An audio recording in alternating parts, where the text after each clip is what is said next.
There is a narrow strip of water, 21 miles wide at its tightest point, the Strait of Hormuz. For 50 years, through revolutions, wars, sanctions, and hostage crises, this waterway kept moving. Every single day, it carried 20 million barrels of oil to the world. It survived the Iran-Iraq War, it survived the Gulf War, it survived maximum pressure campaigns and nuclear standoffs. Then, in March 2026, it effectively stopped. Not because of a natural disaster, not because of a rogue state, because the United States and Israel went to war with Iran, and the chessboard has never looked more dangerous. Here's what everyone missed. On Sunday, March 8, 2026, Iran named a new supreme leader. His name is Mojtaba Khamenei, son of the man the US and Israel killed on day one of the war. And within hours, the President of the United States went on television and said 5 words that shook every foreign ministry on the planet. I am not happy. Not a tweet, not a statement from a press secretary. The President of the United States, publicly, on record, just rejected a sovereign nation's chosen leader, and then he went further. He said he has a replacement in mind. In the next 12 minutes, you will see the 3 demands Trump made that Iran refused, the leaked document that compared Iran to Venezuela, the market reaction that could drain your retirement account, and why Russia and China are now the biggest winners of this entire war. Stay with me. To understand why Trump is furious right now, you need to go back to February 26, 2026.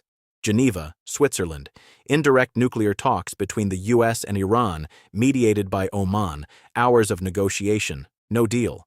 But before the talks collapsed, the Trump administration had sent 3 demands to Tehran. Demand 1. A nuclear agreement with no sunset clause.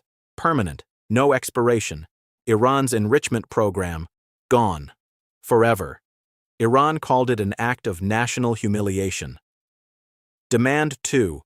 A new leadership structure for Iran. Trump's team, according to Axios, had privately told allies that the US intended to be involved in the appointment of Iran's next leader, just like they'd done with Venezuela, where Maduro was arrested and a US-approved transitional figure put in place. Iran's negotiators reportedly went silent. Demand 3. The Islamic Revolutionary Guard Corps, Iran's most powerful military institution, dismantled, defunded, neutered. This wasn't a demand. It was a declaration of the end of the Islamic Republic as a functioning state. Iran walked away from the table. 3 days later, the first US-Israeli airstrike hit Tehran. Ayatollah Ali Khamenei, supreme leader for 35 years, was killed on day 1. And Iran's assembly of experts, defying every American expectation, did not collapse into chaos. They chose a successor. What happened next shocked Washington. We don't do speculation on this channel. We do evidence. Receipt 1. The leaked document. On March 5, 2026, Axios published a bombshell. A source inside the administration confirmed that Trump had privately told advisors he wanted to handle Iran's leadership like Delcy in Venezuela, a reference to the US-backed interim government installed after Nicolas Maduro was captured. The comparison sent shockwaves through diplomatic channels from Paris to Beijing. You don't announce regime change in private and expect the target country to keep negotiating. That's not opinion. That's a leak with a name attached. Receipt 2. The market reaction. Open your Bloomberg terminal. Or just look at your gas station receipt. Brent crude sits at $84 a barrel, up 15% since the war began. But Goldman Sachs has already projected $100 per barrel if the Strait of Hormuz remains at 10% of normal capacity for 5 weeks. Qatar's energy minister has warned of $150 per barrel. LNG prices in Europe spiked 50% in a single Monday session. JP Morgan estimates Gulf oil producers will run out of storage in less than 30 days. Money doesn't lie. Receipt 3. The public meltdown.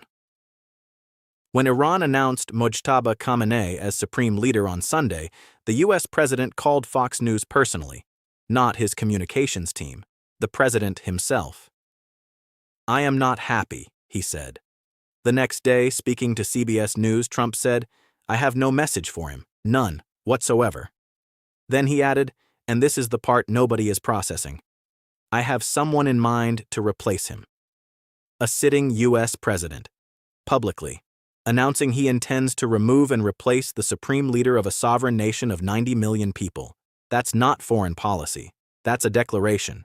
Here is what the history books tell us about dominance versus trust in geopolitics. When you apply enough pressure on a regime, you expect it to fracture. That is the theory. It worked, partially, in South Africa. It worked in certain Eastern European transitions. But there is a second outcome, one that analysts call the doom loop. The more pressure you apply, the more you humiliate, the more the population rallies, not to their government's policies, to their national identity.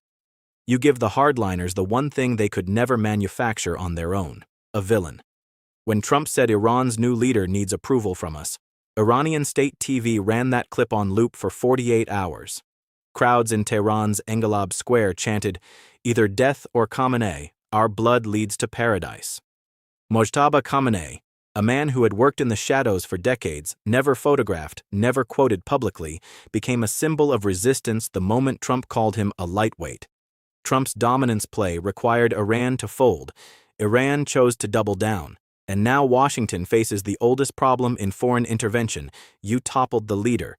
You don't own the country.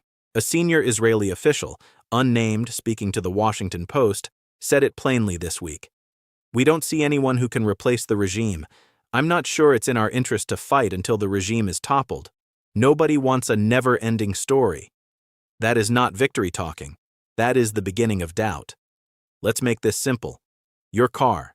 If oil reaches $100 per barrel, the average American pays roughly $4.50 to $5 per gallon. At $150, you're looking at $6.50 or higher in most states. The last time that happened, 2022, during the Ukraine shock, American household energy costs jumped by an average of $2,200 per year. Your groceries.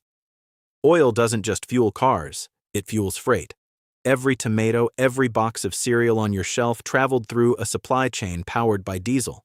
A 15% rise in energy costs ripples across food prices within 90 to 120 days. You won't feel it this week. You'll feel it at Thanksgiving. Your retirement account. The S&P 500 energy sector is up, temporarily. But Goldman Sachs, JP Morgan, and the IMF all agree. Every 10% rise in oil prices reduces global economic growth by 0.15%. If this conflict extends through summer, the compounding math on equity markets, particularly consumer discretionary and tech, is deeply unfavorable. Your national security. 20% of global oil flows through the Strait of Hormuz. Traffic is currently down 90% from normal levels. The U.S. Navy is now escorting tankers. The defense budget is already strained. And Russia, which benefits directly from every dollar oil rises, is watching from Moscow with a very satisfied smile. This is not abstract geopolitics. This is your Monday morning. Here is the brutal contrast nobody on cable news will say out loud. The American project, the one that began in April 2025 with Trump's letter to Iran, the one that moved to indirect talks in Muscat, then Geneva, the one that promised a nuclear deal and a new Iran, that project has produced a war with no exit strategy, a new Supreme Leader Washington explicitly rejected, oil at $84 and rising, and a senior Israeli official privately admitting there is no viable plan for the day after. The emerging alternative. Within 48 hours of Mojtaba Khamenei's appointment, Vladimir Putin personally called the Kremlin's congratulations to Tehran. China's foreign ministry declared Iran's leadership choice a domestic matter and warned the U.S. against any targeting of the new leader. Hezbollah pledged loyalty. The Houthis called it a resounding blow to the enemies of the Islamic Republic. Moscow, Beijing, Tehran, Hezbollah, Yemen. An axis of resistance, coordinated, defiant, and now rallying around a new symbol. America entered this war to end Iran's nuclear program and install a compliant government. It may have created something far more durable, a martyr's son on a throne. And the words that will define this entire chapter of history? Donald Trump said them himself on CBS News, March 9, 2026. I have no message for him. None. Whatsoever. When a superpower has nothing left to say, that is the silence before the next escalation. They say you cannot put out a fire by pouring gasoline on it and calling the flames a lightweight. The Strait of Hormuz is still smoldering. The new supreme leader is already on state television, and the President of the United States is telling the world he has a replacement in mind, without naming one. This is not the end of something. This is the opening move of something far more dangerous. Here is the question I want you to answer in the comments right now. If Trump publicly rejects Iran's new supreme leader, but has no named replacement, what exactly is the endgame? Is this maximum pressure or maximum miscalculation? Drop your answer below. I read every comment. If geopolitics, global economics, and the events shaping your world are what you care about, subscribe. Turn on the bell notification. This channel does not do noise, we do signal.